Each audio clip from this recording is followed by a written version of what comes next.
dongkolnya luar biasa. Rasanya kalau saya nggak caci maki dia, hati ini nggak tenteram. Saya harus lihat mukanya, saya tuding dia, saya cambat dia. Supaya apa? Ujung-ujungnya supaya hati saya tenteram. Betul kan? Tenteram hati. Oh, dia sudah begitu. Bahkan yang kedua, kalau kita melihat teks ini sebelumnya, di atasnya dibilang apa? Ada doa Tuhan Yesus. Ya Bapa, ampunilah mereka, karena mereka tidak tahu apa yang mereka berbuat. Ini bisa menjadi bahan pemikiran bagi penjahat ini. Siapakah dia? Sehingga dia berdoa untuk mengampuni musuh. Dia bukan manusia biasa. Biasanya manusia biasa seperti kami, mungkin mereka memberikan respon yang lain. Sudah caci maki, betul. Tapi dia tidak tahu, semakin dia caci maki, semakin tenaga keluar, betul. Bahkan ditambah dengan urat-urat berpikir, betul. Kenapa? Setiap kali darah menyucut, pompaan jantung itu semakin berdebar. Semakin berdebar jantung ini, semakin kesakitan luar biasa, karena urat-urat semakin tegang. Maka ditambah dengan marah, pasti tegang. Maka terjadi penjempitan luar biasa. Maka jangan banyak marah. Kecuali kalau khotbah di depan. Nah, penjahat ini berpikir, siapakah dia? Sehingga dia sanggup mengampuni orang di tengah-tengah penderitaan yang luar biasa. Titik penghinaan yang terakhir, dia sanggup mengampuni orang. Saudaraku, ini yang membuat dia untuk mengerti. Ini Allah, ini bukan manusia. Dia Allah. Maka dengan demikian, dia berespon secara positif. Yang kedua, tidak hanya itu. Kalau kita melihat, Tuhan membukakan sesuatu yang luar biasa di atas kayu salib bagi orang ini. Dia katakan begini, tetapi, ayat 41, kita memang selayaknya dihukum, sebab kita menerima belasan yang setimpal yang perbuatan kita. Tetapi orang ini tidak berbuat sesuatu yang salah. Di atas kayu salib, dia bisa mengerti tentang apa itu keadilan yang sejati. Betul? Kita dihukum karena kita pantas menerimanya. Kenapa? Dia penjahat. Tapi ketika dia menemukan Yesus adalah Allah, dia katakan tidak pantas hukuman ini diberikan kepada Yesus. Maka ketika dia katakan tidak pantas, secara tidak langsung dia katakan bahwa keadilan di dunia adalah keadilan yang kotor. Betul? Keadilan di dunia adalah keadilan yang tidak ada namanya keadilan. Maka dengan demikian, kita memahami bahwa salib memberitakan bahwa keadilan di dunia adalah keadilan yang penuh dengan kekotoran dan lain sebagainya. Saudara memahami? Satu sisi dia menemukan bahwa dia adalah orang berdosa.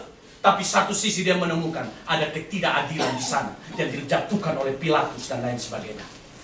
Yesus tidak salah. Yesus orang benar.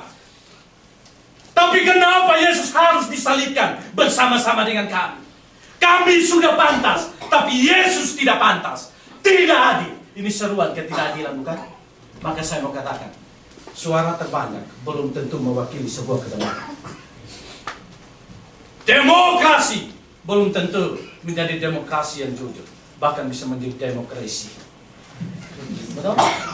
Sejak itu Yesus membuktikan, penjahat ini membuktikan keadilan. Tidak ada keadilan di sana. Keadilan dunia tidak ada di sana. Kenapa? Manusia yang tidak adil harus mengadili Allah yang adil. Dari mana logisnya?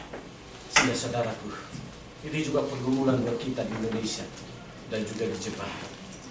Kita melihat negara yang paling tidak adil adalah Indonesia. Tapi jangan kita mengutukkan setelah itu. Mari kita berdoa. Semakin banyak sekolah hukum di mana-mana. Betul. Semakin banyak sarjana hukum. Tapi mereka menghukum diri mereka dengan ketidakadilan. Dan menyembunyikan ketidakadilan di dalam seakan-akan jubah keadilan. Maka bukan hanya Tuhan menyerukan ketidakadilan. Tapi penjahat ini menyerukan ketidakadilan terjadi dalam dunia ini. Maka Yesus yang datang, yang adalah Raja Adil, membongkar ketidakadilan yang ada di dalam dunia ini. Bahkan ketidakadilan itu terjadi oleh karena suap dan tata. Kayafas kenapa? Dia mempertahankan Tuhan Yesus harus salib. Suap. Bahkan dia menyuap perwira-perwira yang menjaga kubur Tuhan Yesus. Kasih tahu bahwa bukan Yesus bangkit, tapi apa? Dicuri oleh murid-murid, disuap. Jadi tidak usah pusing-pusing suap sekarang ini. Tapi saudara tidak boleh ikut masuk di dalamnya. Jangan saudara datang kasih suap, kenapa kasih suap? Alkitabiah, Pak. Itu memang sudah begitu. Bapak kan bilang sudah begitu. Tapi kita berbeda. Saudara bukan penjahat di sebelah kiri. Betul? Saudara penjahat di mana? Kita juga penjahat, toh?